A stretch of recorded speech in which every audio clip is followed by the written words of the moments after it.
वरना मेरी गोली तो है ही।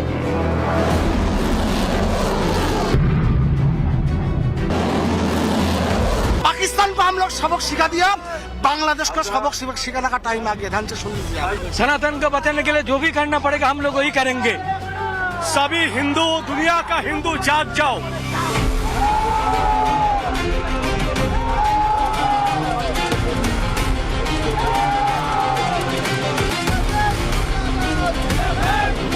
अब पाठशाला की पहली क्लास समंदर से लेकर जमीन तक पर मिसाइल, रॉकेट और गजब तैयारी। पीएम मोदी पाकिस्तान बांग्लादेश को एक साथ निपटाएंगे क्या?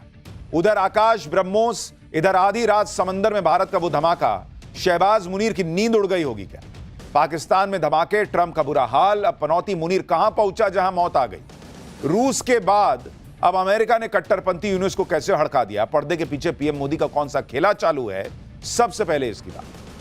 पहलगाम में आतंकियों ने धर्म देखकर, सिंदूर देखकर हिंदुओं की जान ली, तो नरेंद्र मोदी ने पाकिस्तान को घर में घुसकर मारा। अब वही गलती बांग्लादेश कर रहा है।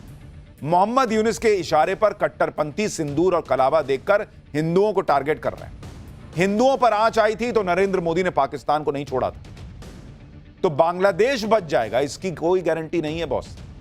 बांग्लादेश के कट्टरपंथी आतंकी हों या फिर पर्दे के पीछे से खेल रहा मुनीर का पाकिस्तान, दोनों क्या एक साथ निपट जाएंगे? यह सवाल पूछा जा रहा है, क्योंकि जो जबरदस्त हलचल मची हुई है वो यह सवाल पूछने पे मजबूर कर रही है। बॉर्डर पर गजब की सैन्य तैयारियां बहुत कुछ बोल रही हैं। बांग्लादेश के पास समंदर का सीना फाड़कर निकलती मिसाइल गरज रही है। जमीन पर नेक्स्ट जनरेशन डिफेंस सिस्टम की टेस्टिंग हो रही है। पाकिस्तान को फोड़ने वाली ब्रह्मोस मिसाइल का एडवांस वर्जन की डेट आ गई है। भारत की सैन्य तैयारी के बारे में आज आपको डिटेल से देखना चाहिए कि अचानक सीमा पर यह हलचल क्यों बढ़ गई है। आज आपको बताऊंगा कि आधी रात को समंदर में भारत ने कौन सा धमाका कर दिया कि बांग्लादेश में खेल करने वाले पाकिस्तानी शहबाज और मुनीर के होश उड़े होंगे। खुद बांग्लादेश में कट्टरपंथी यूनुस की सिट्टी पिट्टी कैसे गुम है। रूस के बाद अब अमेरिका ने यूनुस को कैसे हड़का दिया है। उधर किसने कह दिया कि यूनुस को बांग्लादेश छोड़कर भागना पड़ेगा। साथ ही बात होगी कि पाकिस्तान का आर्मी चीफ मुनीर कैसे हर किसी के लिए पनौती बन गया है। बांग्लादेश से हाथ मिलाया तो बांग्लादेश का बुरा हाल। अपने देश में उसने जब से कमान संभाली है एक तरीके से, पाकिस्तान का और बुरा हाल। और अब मुनीर जिस देश से अपने कबाड़ हथियारों की डील करके आया था, उसके आर्मी चीफ और उसकी टॉप लीडरशिप अचानक कैसे निपट गई, आज आपको देखना चाहिए। यह पनौती मुनीर किस किस को खाएगा, आज इस पर बात होगी। लेकिन पहले नरेंद्र मोदी क्या तैयारी कर रहे हैं बॉर्डर पर? बांग्लादेश में क्या बवाल मचा है? मुनीर क्यों परेशान है? उसकी एक झलक देखिए।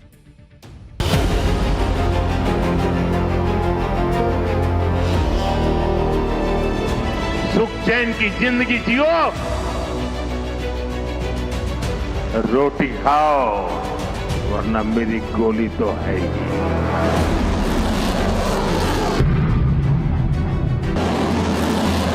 पाकिस्तान को हम लोग सबक सिखा दिया, बांग्लादेश को सबक सिखाने का टाइम आ गया। ध्यान से सुन लीजिए। सनातन को बचाने के लिए जो भी करना पड़ेगा हम लोग वही करेंगे। सभी हिंदू, दुनिया का हिंदू जाग जाओ।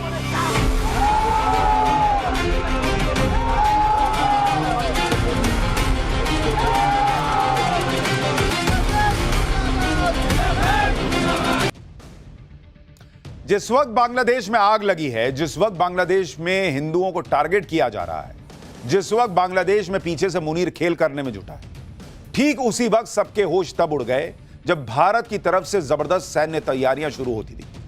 सबसे ज्यादा हड़कंप तो तब मच गया जब भारत ने समंदर में नया धमाका कर दिया। भारत ने बंगाल की खाड़ी में समुद्र से लॉन्च होने वाली बैलिस्टिक मिसाइल का सफल परीक्षण किया है। इसका दूसरा मतलब यह है कि भारत ने अपने दुश्मनों को यह मैसेज दे दिया है कि उसकी मिसाइल धरती, आसमान और समंदर कहीं से आ सकती है। समंदर का सीना फाड़कर गरजती मिसाइल से पाकिस्तान और बांग्लादेश को ज्यादा टेंशन हो रही हो, क्योंकि समंदर में तो भारत की ताकत के आगे पाकिस्तान दूर दूर तक नहीं टिकता बॉस। ऑपरेशन सिंदूर के दौरान भी इंडियन नेवी की ताकत का ट्रेलर ही देखकर पाकिस्तान के जहाज दुबक गए थे। और बांग्लादेश के लिए टेंशन इसलिए ज्यादा होगी क्योंकि इस मिसाइल का टेस्ट बंगाल की खाड़ी से हुआ है। हालांकि इस टेस्ट के बारे में आधिकारिक तौर पर कुछ नहीं कहा जा रहा और डिफेंस एक्सपर्ट के मुताबिक ये K4 SLBM यानी सबमरीन लॉन्च्ड बैलिस्टिक मिसाइल हो सकती है। ऐसा संभव है कि इसे परमाणु शक्ति से लैस पनडुब्बी आईएनएस अरिहंत या अरिघाट से फायर किया गया। K4 का पूरा नाम है कलाम 4, जिसे DRDO ने विकसित किया है। इसकी मारक क्षमता लगभग 3,500 किलोमीटर है, यानी पाकिस्तान और चीन के मेन टारगेट इसकी रेंज में आ सकते हैं। यह टेस्ट भारत की न्यूक्लियर ट्रायड यानी जमीन, हवा और समुद्र से हमला करने की क्षमता को मजबूत करता है। यह टेस्ट भारत की सेकेंड स्ट्राइक की क्षमता को मजबूत करता है। इससे दुश्मन के पहले न्यूक्लियर अटैक के बाद भी जवाबी हमला करने की गारंटी मिल जाती है। यह मिसाइल 2 टन तक परमाणु वॉरहेड ले जा सकती है, यानी इस मिसाइल के सफल परीक्षण से भारत की अटैक और डिफेंस लाइन दोनों और मजबूत हो गई है। न्यूक्लियर हमले के मामले में भारत की नो फर्स्ट यूज की पॉलिसी है। ऐसे में सेकेंड स्ट्राइक की क्षमता से लैस यह मिसाइल पाकिस्तान जैसे आतंकी देश का पक्का इलाज करने के लिए जो परमाणु हमले की वो गीदड़ भभकी देता है, उसका सीधा सीधा जवाब है। यानी अब पनडुब्बी से भी तुमको फोड़ देंगे, यह सीधा मैसेज चला गया है मुनीर को। इस बैलिस्टिक मिसाइल का टेस्ट सुनकर ही दुश्मन का दम निकल सकता है कि इधर भारत ने मिसाइल के टेस्ट के साथ साथ आकाश मिसाइल डिफेंस सिस्टम का भी नया टेस्ट कर दिया। इससे भी दुश्मन बेचैन हो गए कि आखिर भारत यह तैयारी अचानक क्यों कर रहा है। आप तस्वीरें देखिए, भारत ने आकाश मिसाइल डिफेंस सिस्टम के एडवांस वर्जन आकाश नेक्स्ट जनरेशन यानी आकाश एनजी का भी सफल ट्रायल कर दिया है। डीआरडीओ के मुताबिक ट्रायल के दौरान आकाश एनजी ने अलग अलग दूरी और ऊंचाई पर मौजूद हवाई लक्ष्यों को सटीक तरीके से तबाह कर दिया। इसमें सीमा के पास कम ऊंचाई पर उड़ने वाले और लंबी दूरी पर ज्यादा ऊंचाई वाले लक्ष्य भी शामिल थे। भारत अपने स्वदेशी एयर डिफेंस को लगातार अपग्रेड कर रहा है। मतलब जिस पाकिस्तान को लगा होगा कि पिछले बार तो आकाश ने फोड़ दिया था, आकाश की तैयारी करते हैं। यहां क्वेश्चन पेपर में आ जाएगा आकाश एनजी नेक्स्ट जनरेशन। ऑपरेशन सिंदूर के बाद से पीएम मोदी और तेजी से भारत की सैन्य क्षमता को मजबूत करने में लगे हैं, यह साफ दिख रहा है। भारत को और ज्यादा सुरक्षित बनाने के लिए पीएम मोदी मिशन सुदर्शन चक्र पर भी काम कर रहे हैं, जिसके तहत भारत के आसमान पर ऐसी डिफेंस लाइन खड़ी हो जाएगी कि दुश्मन की मिसाइल, ड्रोन सब हवा में ढेर होंगे। जिस आकाश एयर डिफेंस सिस्टम के एडवांस वर्जन का टेस्ट हुआ है, यह वही एयर डिफेंस सिस्टम है जिसने ऑपरेशन सिंदूर में चीन की मिसाइल और टर्की के ड्रोन्स को कबाड़ बना दिया था। अब उसका एडवांस्ड वर्जन आ गया है। पाकिस्तान को आकाश की ताकत पता है और अब तो नरेंद्र मोदी ने आकाश को और घातक वर्जन तैयार करवा दिया है। इस एडवांस वर्जन में क्या क्या है? यह missile defence system fighter jet, cruise missile, drone को 80 किलोमीटर की रेंज में आने पर निशाना बना सकता है। पुराने सिस्टम की रेंज 25 से 30 किलोमीटर थी। आप सोचिए, जब रेंज 25-30 किलोमीटर थी तब पाकिस्तान के ड्रोन भारत को छू नहीं पाए थे। अब रेंज 80 किलोमीटर की है। आकाश नेक्स्ट जनरेशन की सबसे बड़ी खासियत यह है कि यह डिफेंस सिस्टम एक साथ 10 टारगेट को ट्रैक करके एंगेज कर सकता है। इसमें मल्टी फंक्शनल रडार लगे हैं, 120 किलोमीटर तक सर्विलांस की क्षमता है। इसमें dual pulse solid rocket motor का उपयोग किया गया है, जो मिसाइल को ज्यादा ताकत और बेहतर नियंत्रण देता है। आकाश एनजी यानी नेक्स्ट जनरेशन में इस्तेमाल किए गए रडार और कमांड एंड कंट्रोल सिस्टम भी पूरी तरह स्वदेशी है। एक तरफ आकाश दुश्मनों के हमलों को रोकेगा, दूसरी तरफ दुश्मनों की खटिया खड़ी करने के लिए भारत के पास ब्रह्मोस है ही। ब्रह्मोस मिसाइल को लेकर लगातार यह खबरें चल रही हैं कि भारत ब्रह्मोस मिसाइल को भी अपडेट करने में लगा है। खबरें हैं कि 800 किलोमीटर तक मार करने वाली ब्रह्मोस ईआर मिसाइल को 2028 से भारतीय सेनाओं में शामिल करने की योजना है। इस समय मिसाइल की लंबी दूरी की टेस्टिंग चल रही है। ब्रह्मोस ईआर मौजूदा ब्रह्मोस सुपरसोनिक क्रूज मिसाइल का अगला और ज्यादा ताकतवर वर्जन है। ब्रह्मोस मिसाइल बनाने वाली एरोस्पेस यूनिट पहले ही 450 किलोमीटर रेंज वाली मिसाइल का उत्पादन शुरू कर चुकी है। अब ब्रह्मोस ईआर के जरिए इसकी रेंज लगभग दोगुनी करने की तैयारी है, जबकि इसकी सुपरसोनिक स्पीड और सटीकता पहले जैसी ही रहेगी। ब्रह्मोस हो या फिर आकाश, इनके साथ सबसे जबरदस्त बात यह है कि इनकी सफलता देखकर दुनिया भर में इनकी डिमांड है। जैसे आप देखिए कि ब्रह्मोस मिसाइल को इंडोनेशिया और वियतनाम जैसे देश खरीदना चाहते हैं। इंडोनेशिया और वियतनाम के साथ ब्रह्मोस की 4000 करोड़ से ज्यादा की डील होने वाली है। पाकिस्तान की पिटाई के बाद ब्रह्मोस को खरीदने के लिए होड़ लगी हुई है और कम से कम 16 देश ऐसे हैं जो अपनी सेना में ब्रह्मोस को शामिल करना चाहते हैं। यूएई, कतर, सऊदी अरब, अर्जेंटीना, ब्राजील, चिली, मलेशिया सब लाइन में लगे हैं बॉस। इसी तरह से आकाश एयर डिफेंस को अर्मीनिया जैसे देश पहले ही खरीद चुके हैं। फिलीपींस भी आकाश एयर डिफेंस खरीदने की डील करने वाला है। ब्राजील, इजिप्ट, वियतनाम, यूएई जैसे देश आकाश को खरीदने में दिलचस्पी दिखा रहे हैं कि भाई मेरे को नहीं देगा, हमको भी तो चाहिए। तो भारत की तूती बोल रही है, भारत के स्वनिर्मित स्वदेशी हथियारों की गूंज है। भारत के हथियारों को खरीदने के लिए कई देश लाइन लगाए हुए हैं। ऑपरेशन सिंदूर में पाकिस्तान के एयरबेस में गड्ढे देखकर ये देश भारत के हथियारों की क्षमता की टेस्टिंग कर चुके हैं। दूसरी तरफ पाकिस्तान का आर्मी चीफ असीम मुनीर, जो युद्ध में पिटने के बाद भी फर्जी जीत का जश्न मना रहा है, अपने हथियारों का फर्जी डंका बजा रहा है। लेकिन पाकिस्तान का मेड इन चाइना हथियारों को खरीदने वाला कोई है ही नहीं, इसलिए मुनीर खुद इन हथियारों को बेचने के लिए निकल जाता है। कल हमने आपको बताया था कि मुनीर अफ्रीकी देश लीबिया के साथ डिफेंस डील करने गया था, लेकिन मुनीर के लीबिया आते ही ऐसा कांड हो गया कि पूरी दुनिया में लीबिया की चर्चा हो रही। लीबिया में मातम पसरा हुआ है। इधर मुनीर के कदम लीबिया में पड़े, या यूं कहिए कि इधर पनौती मुनीर के कदम लीबिया में पड़े, उधर लीबिया पर दुखों का पहाड़ टूट पड़ा। मुनीर लीबिया के लिए ऐसा पनौती साबित हुआ कि लीबिया का आर्मी चीफ ही अचानक मर गया। इधर मुनीर ने लीबिया के साथ अपने कबाड़ हथियारों की डील की, लेकिन मुनीर ऐसा पनौती साबित हो रहा है कि अगले ही दिन लीबिया की पूरी टॉप सैन्य लीडरशिप साफ हो गई। जिस लीबिया में मुनीर हथियार बेचने गया था, उस लीबिया के आर्मी चीफ की प्लेन क्रैश में मौत हो गई। लीबिया के army chief lieutenant general Mohammed Ali Ahmed al Haddad plane crash में मारे गए। जनरल अल हदाद टर्की में थे और वहां से अपने 4 सैन्य अफसरों के साथ प्राइवेट जेट से लीबिया लौट रहे थे, लेकिन टेक ऑफ के तुरंत बाद प्राइवेट जेट लड़खड़ा गया, इलेक्ट्रिक फेलियर हो गया। प्राइवेट जेट ने इमरजेंसी लैंडिंग की इजाजत मांगी, लेकिन तब तक देर हो चुकी थी और प्लेन क्रैश हो गया। इस हादसे में लीबिया के आर्मी चीफ समेत 4 सीनियर सैन्य अधिकारी और 3 क्रू मेंबर की मौत हो गई। लोग कह रहे हैं मुनीर जिससे सट रहा है वहां जो है ना नरक कर दे रहा, अपने देश में तो किया ही है। लीबिया के आर्मी चीफ की मौत से मुनीर का एक और फर्जीवाड़ा भी सामने आ गया। यह खुलासा हुआ है कि मुनीर ने लीबिया के जिस सैन्य अधिकारियों के साथ डील की, सैन्य अधिकारी या गुट लीबिया का प्रतिनिधित्व करते ही नहीं है। खबर है कि मुनीर ने लीबिया के उस सैन्य गुट से डील कर ली है जिस पर अंतर्राष्ट्रीय प्रतिबंध लगा हुआ है। कोई भी देश या एजेंसी लीबिया के इस गुट को हथियार सप्लाई नहीं कर सकता, लेकिन मुनीर उसी गुट से डिफेंस डील का डंका पीटने लगा। मुनीर ने लीबिया में जिस टॉप सैन्य अधिकारी के साथ डील की, उसका नाम खलीफ बेलकासिम अफ्तार है। हालांकि जबकि लीबिया के आर्मी चीफ जो विमान हादसे में मारे गए, उनका नाम मोहम्मद अली अहमद अल हद्दाद था। दरअसल लीबिया को अभी 2 गुट कंट्रोल कर रहे हैं। लीबिया के पश्चिम और पूर्वी इलाके में सत्ता का संघर्ष चल रहा है।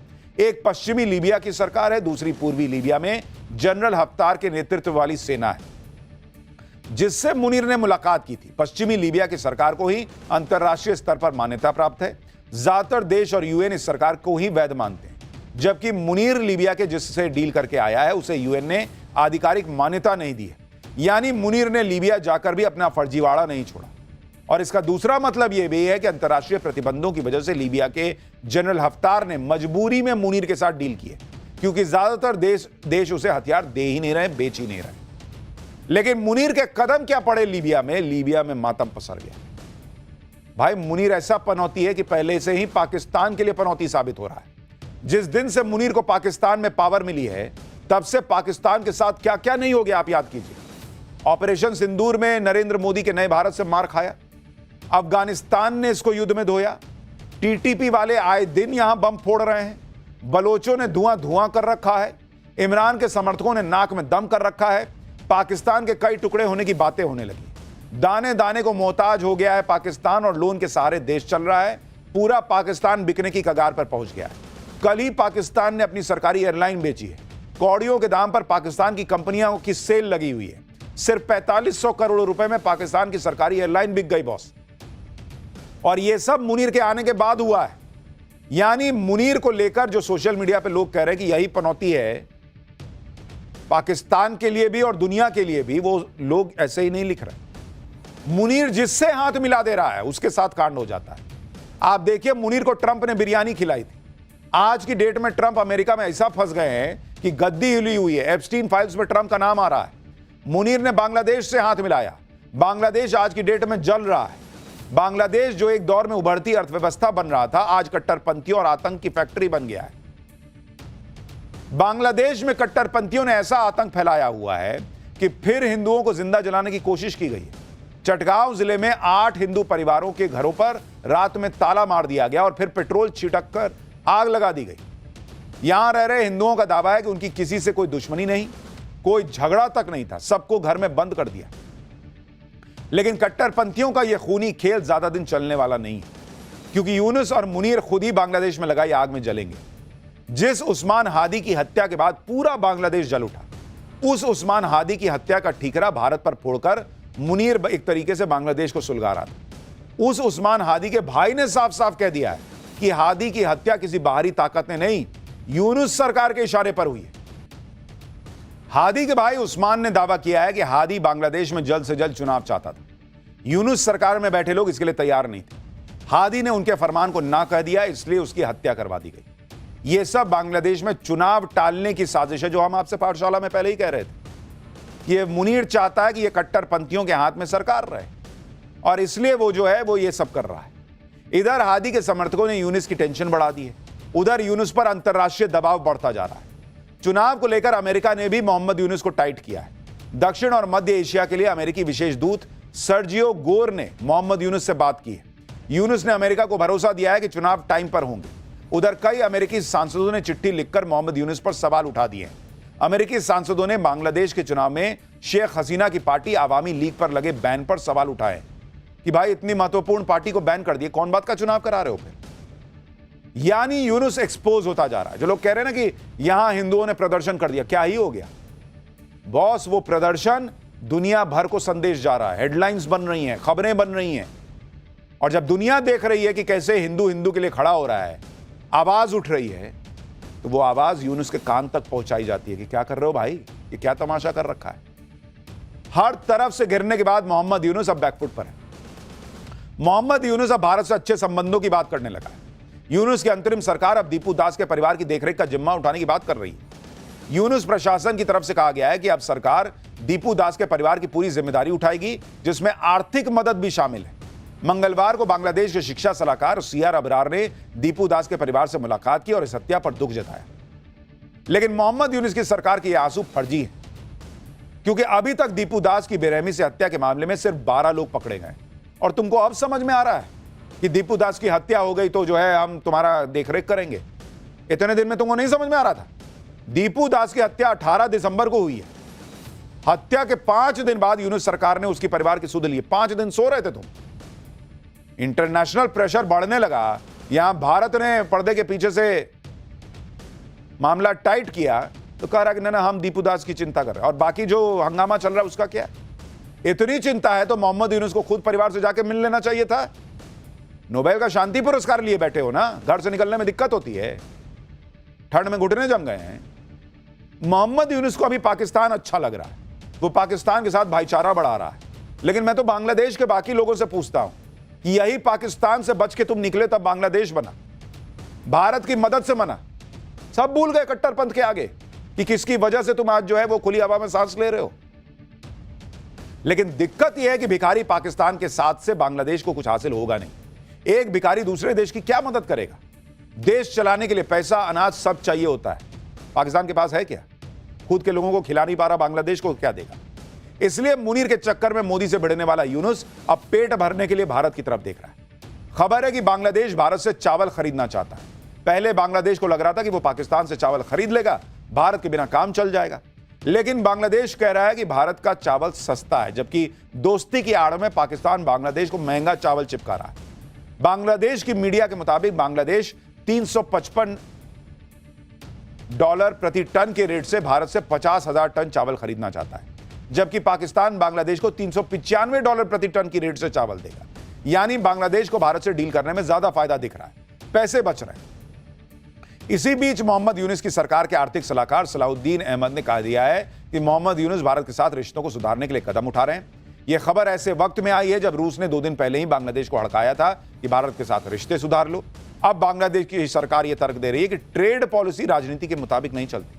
अगर भारत से चावल खरीदना सस्ता पड़ेगा तो भारत से खरीदेंगे। बांग्लादेश के आर्थिक सलाहकार अब कह रहे हैं कि उन्हें भारत के साथ कोई कड़वाहट नहीं चाहिए, और अगर कोई बाहरी ताकत दिक्कत क्रिएट कर रही है तो ये दोनों देशों के भले में नहीं है। तो बाहरी ताकत कौन है? तुम ही ना बताओगे जी। तुम्हारे यहां तमाशा चल रहा है, तुम ना बताओगे कि तुम क्यों नहीं रोक पा रहे हो किसके इन्फ्लुएंस में आके। और इतना दोस्त है पाकिस्तान तो मांगो सस्ते में तुमको देगा चावल। खाने को कुछ है नहीं, तुमको देगा क्या वो? बांग्लादेश अभी सस्ते चावल का बहाना बनाकर भारत से चावल खरीदने की बात कर रहा है, क्योंकि खुल के तो कह नहीं पाएगा कि भारत के बिना बांग्लादेश का काम नहीं चलेगा। लेकिन सच यह है कि ऐसी बहुत सारी चीजें हैं जिससे लेकर बांग्लादेश भारत पर निर्भर है। भारत बांग्लादेश का दूसरा सबसे बड़ा इंपोर्टर देश है, यानी बांग्लादेश भारतीय सामान पर बहुत ज्यादा निर्भर है। बांग्लादेश भारत से सालाना 1,10,000 करोड़ रुपए से ज्यादा का सामान इंपोर्ट करता है। पिछले 8 साल में भारत ने बांग्लादेश को रोड, रेलवे, पोर्ट बनाने के लिए 71,000 करोड़ रुपए से ज्यादा की रकम डेवलपमेंट असिस्टेंस के रूप में दी है। जबकि शेख हसीना के तख्ता पलट और भारत से संबंधों के खराब होने की वजह से बांग्लादेश को कुछ ही महीने में करीब 2 लाख करोड़ रुपए का नुकसान हुआ है। बांग्लादेश की इकोनॉमी की रीढ़ की हड्डी टेक्सटाइल इंडस्ट्री है और बांग्लादेश अपने कुल कॉटन इंपोर्ट का करीब 35% हिस्सा भारत से लेता है। बांग्लादेश का चीनी का 33% हिस्सा भारत से आता है। प्याज और आलू का सबसे बड़ा एक्सपोर्टर भारत है। बांग्लादेश का 91% पानी भारत से आता है। 30% फार्मास्यूटिकल इंग्रेडिएंट भारत देता है। 15% बिजली भारत देता है। यानी खाने पीने के मामले में बांग्लादेश भारत पे बहुत हद तक निर्भर है। अब भारत से बढ़कर बांग्लादेश ने बड़ी गलती की है, क्योंकि भिखारी पाकिस्तान जब अपना पेट नहीं भर पा रहा, अपना पेट भरने के लिए अपने संस्थान बेच रहा है, तब आईएमएफ से लोन मिलेगा। वो तुमको क्या देगा यार?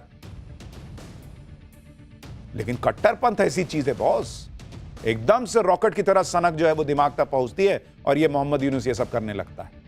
लेकिन अब इसको समझ में आया कि अमेरिका वाले रगड़ रहे हैं, पुतिन उधर से हड़का रहे हैं, सब भारत के साथ खड़े हो रहे हैं।